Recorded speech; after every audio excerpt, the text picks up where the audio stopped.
Christianity doesn't work. It doesn't work. You don't know why I cry. You don't know why I'm done with church.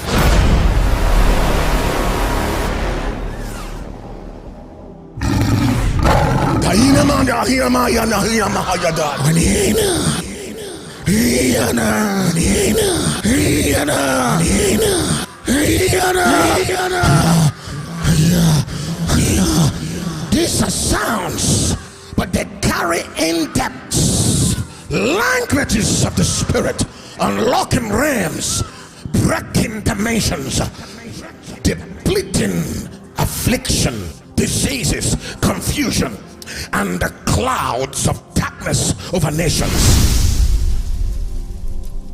When heaven released to us the first language, because there are different languages of the spirit.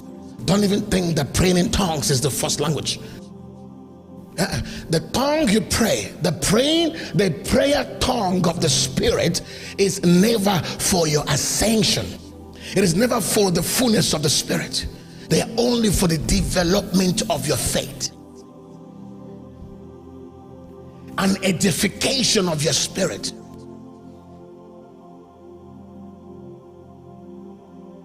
By the time faith is developed and you have come to the unity of the faith, then you have to move from the dimensions of faith to the dimension of the knowledge of the Son of God. And by the time you've moved from the dimension of the Son of God, you go on unto a perfect man. And by the time you've moved from the realm of a perfect man, then you go on onto the measure, the full measure of the statue of Christ. And that's in that dimension you are caught up into the fullness of God.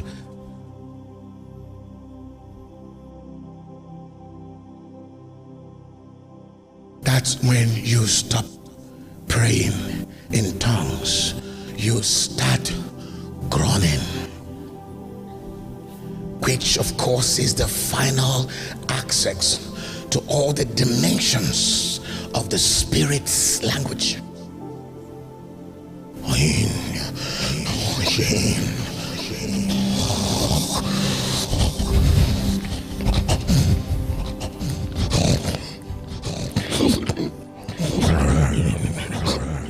In that groaning, you enter into the depths of the ancient scripts of the spirit.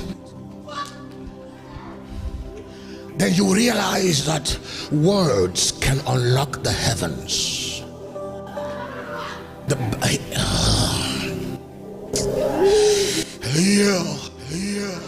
When a man can come out in the next 31 hours, he just say these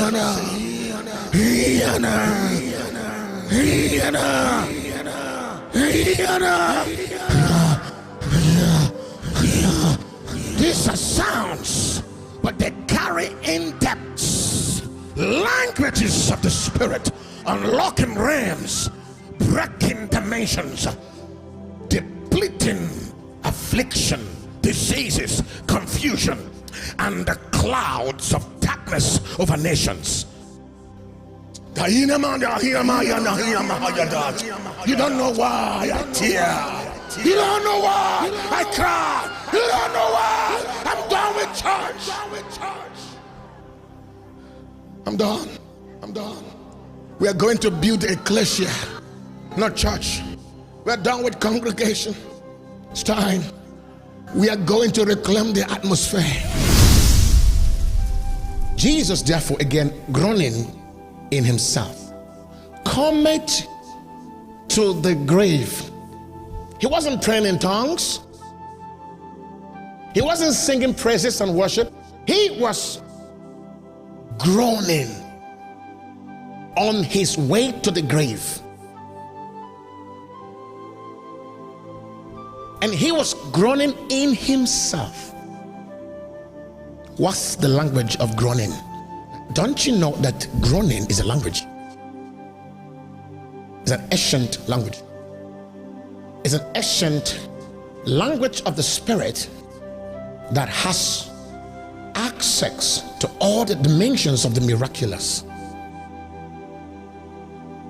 The groaning is the master key that unlocks the glory of God. You groan to unlock the glory. But now here's the question: is what is groaning? Because before Jesus raised the dead, he entered into a dimension in himself.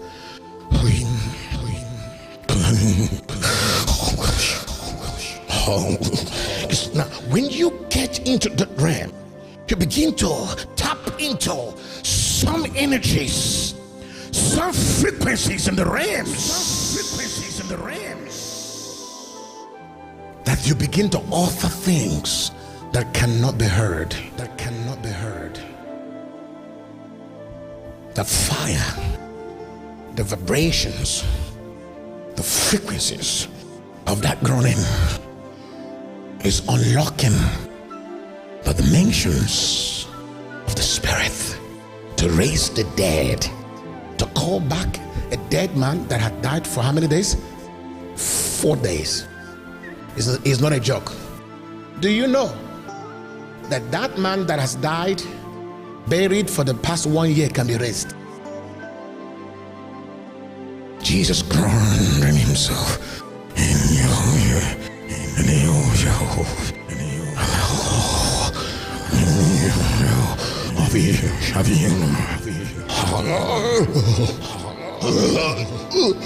Because these are ancient scripts, leashing atmospheres. The word of the dead are linking with the physical dimension, a portal to bring the dead back to the body is being created. Jesus was interacting with dimensions to transport back the spirit of the dead into his physical body. There has to be an interconnection between the spirit world back into the body. This is called a miracle. Because something is happening now. This guy has checked out of the earth, and the end of your existence in this planet is death. So a certain door has been closed. The ancient gates that separate man from his body has been closed. So Jesus had to ascend into that dimension, interacting with the gatekeepers. The gatekeepers of 2 dimensions. And he was interacting just like he interacted with Moses, discussing some things we didn't know he was discussing with. Why did Jesus meet with the custodian of the law? Why did he meet with the custodian of the prophet? Oh, come on. He had the interaction with Elijah, discussing some matters.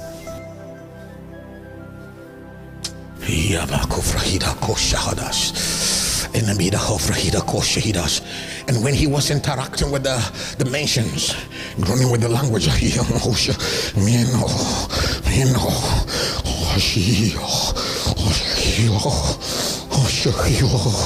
he wasn't focusing on the dead body. He wasn't focusing on the crying of the people. He wasn't focusing on how many days he's been buried.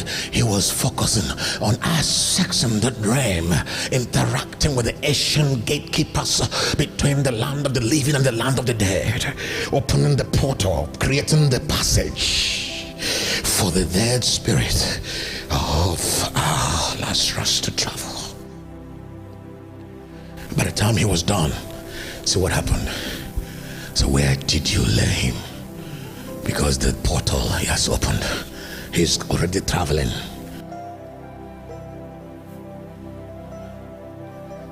And then he said, Father, thank you, because thou have heard me. Some of them must say, some preachers say that what the Father heard was the sickness is not unto death. He wasn't speaking to the Father.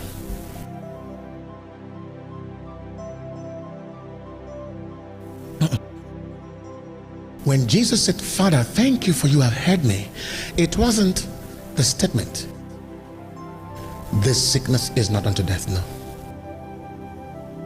Because when that report came to him, he replied those who brought the report. But the moment he said, Father, thank you for you have heard me, was when he entered the dimension of groaning. He ascended into the dimension of the Father's bosom. There he interacted with the Father. He unlocked the realms of the Spirit.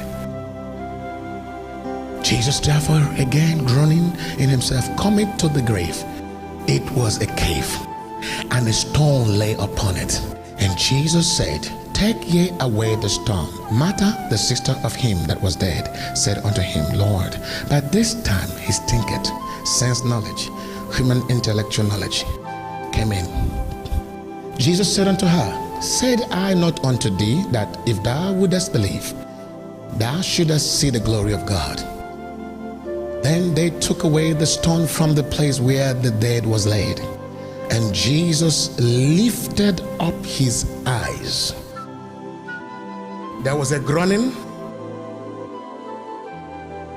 that no man heard but the Father.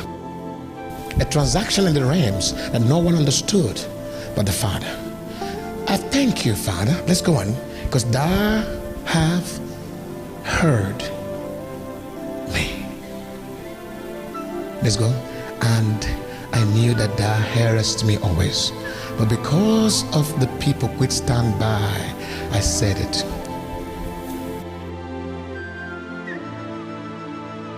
I say it in the I said this because they need to understand.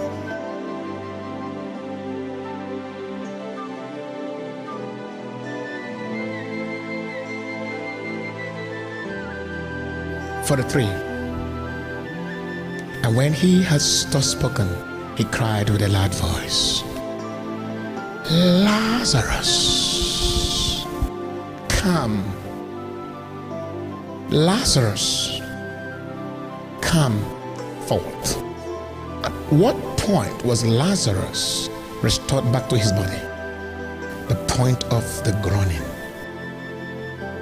But Lazarus, comfort wasn't when he raised him from the dead. Now, Jesus used a language that no one understood to do the transaction for the restoration of the spirit of the dead back to his body during his groaning.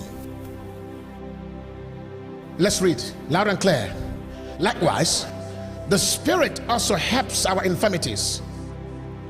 For we know not what we should pray for as we ought to. But the Spirit of God,